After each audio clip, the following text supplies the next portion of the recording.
જામનગર જિલ્લા જેલમાં 31 જાન્યુઆરીએ થયેલી ગેરકાયદેસર મુલાકાત મામલે પોલીસે તપાસ તેજ બનાવી છે. અનિરુદ્ધસિંહ જાડેજા અને ભૂપત ભરવાડ સહિત 3 વ્યક્તિઓએ જેલમાં રહેલા રજાક અને યશપાલ જાડેજા નામના 2 કેદીઓને નિયમ વિરુદ્ધ મળ્યા હતા.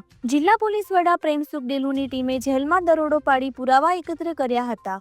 ડીવાયએસપી ઝાલાએ ભૂપત ભરવાડને નોટિસ પાઠવી હતી. 7 માર્ચથી પોલીસ સમક્ષ હાજર થયેલા ભૂપતની કડક પૂછપરછ કરવામાં આવી હતી. પોલીસની સખતાઈ જોઈને ભૂપતે હાથ જોડીને ભવિષ્યમાં જામનગર ન આવવાની વાત કરી હતી. 13 માર્ચે ધૂળેટીના દિવસે ભૂપતને ફરી બોલાવવામાં આવ્યો હતો. આ વખતે એસપી ડેલુની ચેમ્બરમાં તેની પૂછપરછ કરવામાં આવી હતી. મળતી માહિતી મુજબ ભૂપત અનેક ગુનાઓમાં સંડોવાયેલો છે. જેલમાં રહેલા બંને કેદીઓ પણ ગંભીર ગુનાના આરોપી છે. પોલીસ તપાસી રહી છે કે આ મુલાકાત પાછળનો હેતુ શું હતો.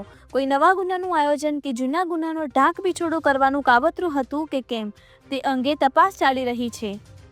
ભૂપત સાચી હકીકત છુપાવી રહ્યો હોવાથી આગામી દિવસોમાં તેની વધુ પૂછપરછ કરવામાં આવશે.